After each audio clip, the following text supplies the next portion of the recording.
Tout le monde connaît l'importance d'une bonne communication. Parce que de un, ça sert à établir les bases d'une bonne relation. Et de deux, ça sert à transmettre notre savoir, nos idées, nos états d'âme, nos émotions, nos sentiments, puis faire connaître aussi un peu plus nos fonctionnements puis nos réactions face à certaines situations. Mais parfois, nos messages, là, ils peuvent devenir un peu déformés. Puis après avoir regardé cette vidéo-là, vous allez comprendre pourquoi les messages, ça passe pas toujours bien, puis ça devient déformé.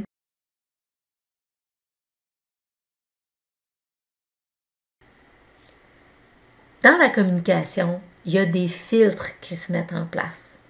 Il y en a 3 qui sont super importants, puis c'est autant d'un côté que de l'autre, hein, du côté interlocuteur, celui qui parle, puis du côté réception, celui qui écoute, qui réceptionne le message, celui qui entend. Donc, il y a les 3 filtres, la distorsion, la sélection, la généralisation. Qu'est-ce que c'est en gros? La distorsion, c'est l'interprétation personnelle, hein, la perception qu'on a des choses. Et la sélection, on sélectionne des mots, des bouts de situation en omettant de mettre tout le contexte ou quoi que ce soit. Et la généralisation, ben, on met tout dans le même panier. Donc, quand on se retrouve dans une conversation puis qu'il y a de la distorsion de l'interlocuteur, ben des fois, lui, il peut se dire « Ah, je sais ce qu'il pensait, là, il pensait telle chose. En disant ça, je l'ai bloqué tout de suite parce que je sais qu'est-ce qu'il allait dire. » OK, qu'est-ce qu'il allait dire?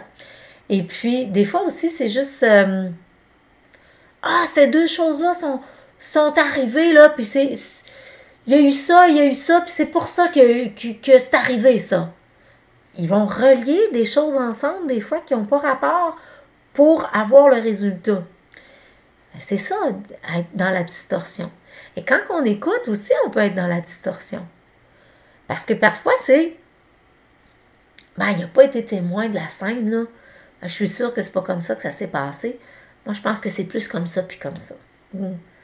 Ah, là, il fait ça comme ça d'habitude. Il voit rien d'habitude, là. Je suis certaine qu'il n'a pas vu ce qui était là.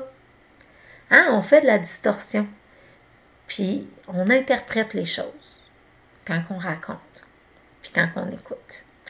Puis pour la sélection, c'est la même chose. Si j'oublie de dire le contexte, bon, j'en ai tellement appris. Ah oui? OK. Mais j'en ai tellement appris. C'est une phrase nowhere comme ça, là. Une phrase toute seule. Là, ça ne fonctionne pas. Ou j'ai oublié de dire de qui il s'agissait aussi des fois. Ou on fait, tu sais, souvent, hein, on raconte quelque chose, puis on a la moitié dans la tête, puis on en dit juste la moitié. L'autre, il comprend rien non plus. Fait qu'on finit pas nos phrases des fois parce qu'on l'a fini dans la tête. Ça arrive, ça. Et puis, l'autre qui écoute, ben, souvent, la sélection qu'il fait, c'est je prends 1 mot, 2 mots, peut-être 3 si on est chanceux, puis j'oublie le reste. Et là, il faut que je me forge quelque chose avec les 2-3 mots que j'ai écoutés. Puis, je comprends des fois même le contraire parce que j'ai pas tout écouté. Fait que c'est comme ça. Puis pour la généralisation, ben, on peut se faire une idée de quelque chose juste parce que il vient d'un pays ou il vient d'une famille, puis on dit « Ah, mais tu sais, lui, puisqu'il est, je sais pas moi, australien, on se bain là-bas, il se passe il fait tellement chaud qu'ici, il doit geler, là. » Mais ça, on généralise, là. Hein? Qui nous dit que c'est pas parce qu'il a peut-être vécu dans le Nord avant d'aller en Australie, là. Peut-être ça aussi. Puis pour ceux-là qui écoutent, ben, ah oui, mais lui, là, il me raconte ça comme ça parce que ses idées, il s'est jamais ouvert l'esprit. Jamais ouvert l'esprit. Parce que j'ai oublié de vous dire aussi, hein, quand on parle de toujours puis de jamais, on vient de généraliser. Ça se peut pas, ça, toujours, toujours, puis jamais, jamais. Puis aussi, quand on ne sait pas d'où vient la source, oh, on dit que... hein, on nous dit ça. Oh oui, mais qui dit ça? C'est souvent ça. Des fois, quand on veut pointer du doigt, ouais, mais toi, là, tu fais toujours ça. Mais toi, tu m'écoutes jamais. Hein? Pour s'engueuler, c'est la meilleure façon, la généralisation. T'écoutes jamais ce que je te dis. Bon, fait que, bref, si vous êtes d'accord avec ça, c'est que vous venez d'apprendre quelque chose, ou si vous venez d'apprendre justement le fonctionnement, cliquez j'aime. Si vous pensez que ça peut aider quelqu'un dans sa façon de parler pour s'améliorer aussi, améliorer la communication, partagez-le. C'est bien correct comme ça. Mais en même temps aussi, moi, j'ai le goût de vous parler d'un outil gratuit que j'ai parce que tout ça, je l'ai appris grâce à la PNL, puis à l'hypnose aussi, que j'ai eu des formations. Et j'ai fait un outil gratuit pour vous faire connaître un peu l'état hypnotique. Parce que souvent, les gens, ils se tapent sa tête. Moi, je vais généraliser un petit peu, là. Puis je trouve que c'est facile pour pas mal tout le monde de se taper sa tête puis de se sentir coupable à rien.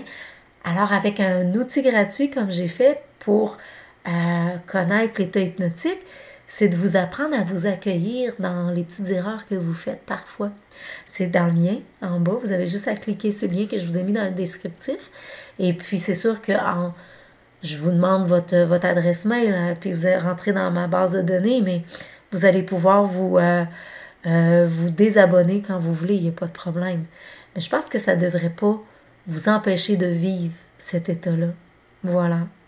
Alors, en tout cas, moi, je vous souhaite, de toute façon, d'avoir toujours des discussions le plus claires possible.